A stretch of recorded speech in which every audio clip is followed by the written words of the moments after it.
Alô, bom dia, você está no canal Professor Belém nesta quinta-feira, 19 de agosto de 2021. E hoje o Daily Mail, num pequeno parágrafo, resumiu muito bem o que está acontecendo nos Estados Unidos em termos políticos. Diz parte de uma matéria intitulada "O jogo da culpa no Afeganistão se aprofunda". Bem, diz o parágrafo, Joe Biden acusou, ou melhor, culpou na segunda-feira o exército afegão e Donald Trump pelo que está acontecendo lá no Afeganistão. Na terça-feira, Donald Trump disse à Fox News que a culpa é de Biden, que estragou o seu plano. Já ontem, quarta-feira, o exército dos Estados Unidos culpou as agências de inteligência, CIA, FBI, etc. e tal. E, por sua vez, agências de inteligência culpam o exército, porque, segundo uma nota divulgada por várias agências em conjunto, essas haviam alertado o Pentágono sobre o caos no Afeganistão. Bem, esse pequeno parágrafo diz tudo. Os Estados Unidos está vivendo uma espécie de turbilhão inédito na sua política. Todo mundo acusando todo mundo. E o mais interessante nessa história é que o nome do principal culpado não tem aparecido. Quem seria o principal culpado? Tcharam! Pois é, se você pensou em Barack Hussein Obama, acertou. Porque hoje o New York Post trouxe uma lembrança à mente do seu leitor que diz exatamente qual é a dimensão desta culpa. Essa lembrança nos remete a 2014, que por sua vez nos remete a 2009. Em 2009, um sargento norte-americano de nome Bowie Bergdahl havia desertado, segundo informação de seus companheiros, de sua tropa. Ele servia no Afeganistão, desertou e foi capturado por quem? Claro, pelo Talibã. E ficou preso lá por quase 5 anos inteiros, preso, detido pelo Talibã. Bem, em 2014, Barack Hussein Obama negociou diretamente com o Talibã a libertação de Bowie, do sargento Bowie, dando em troca do sargento 5 terroristas do Talibã que estavam presos em Guantánamo. Foi um escândalo devidamente abafado pela mídia. Escândalo por quê? Porque Barack Obama não avisou o Congresso norte-americano que faria esta negociação direta com o Talibã.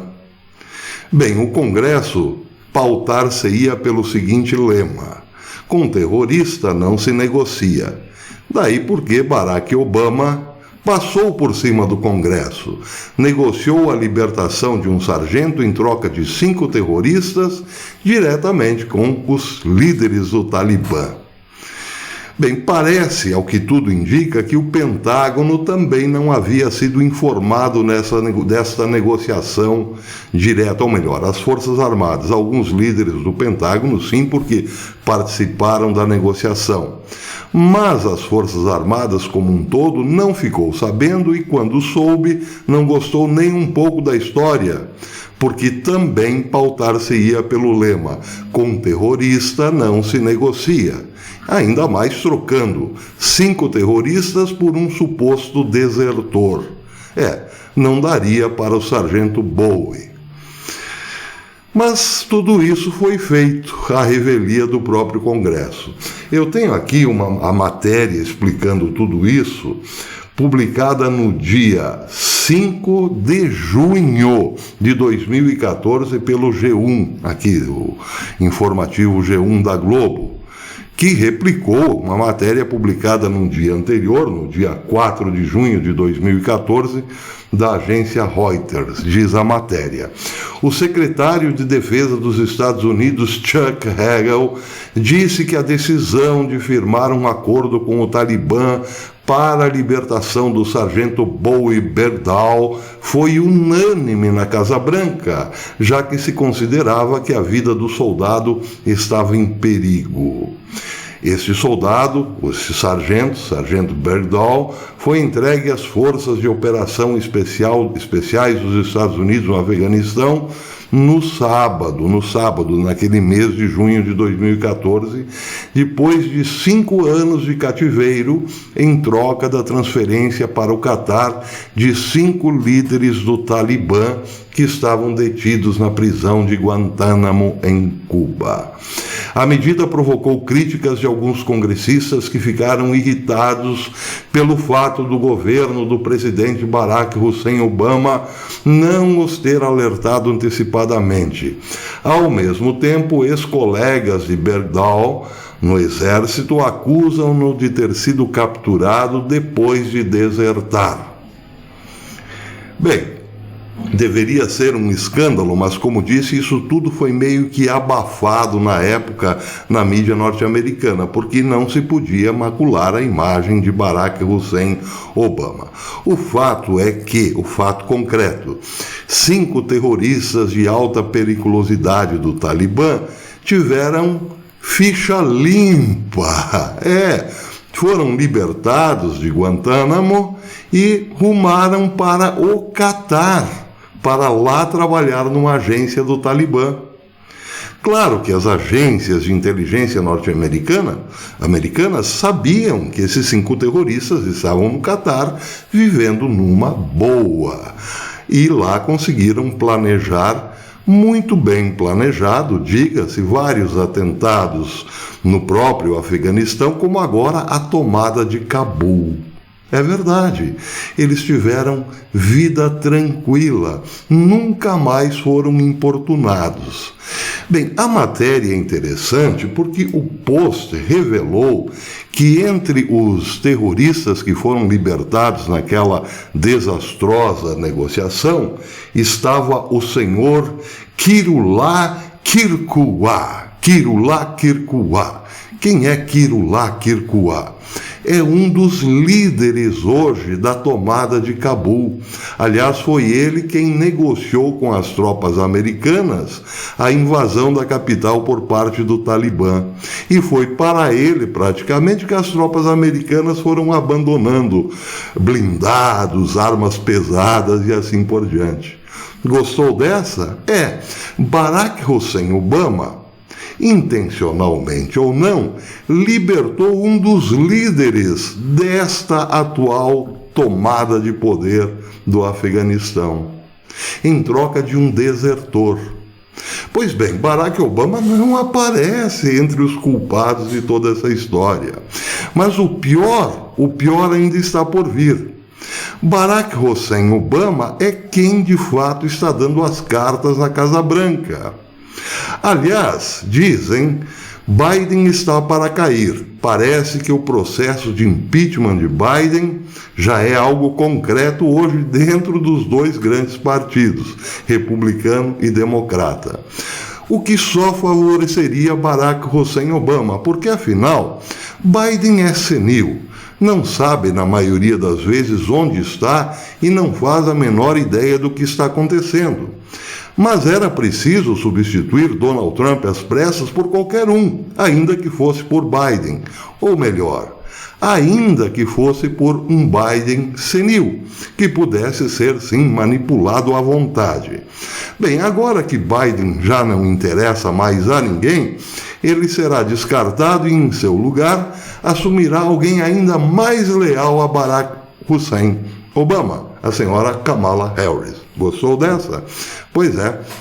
Pobre América, que triste a vida dos Estados Unidos, a antiga potência militar mais poderosa do planeta.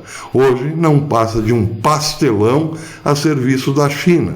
Sim, pasmem, a China, eu tenho a matéria aqui, posso trazer à noite, já se ofereceu para reconstruir o Afeganistão.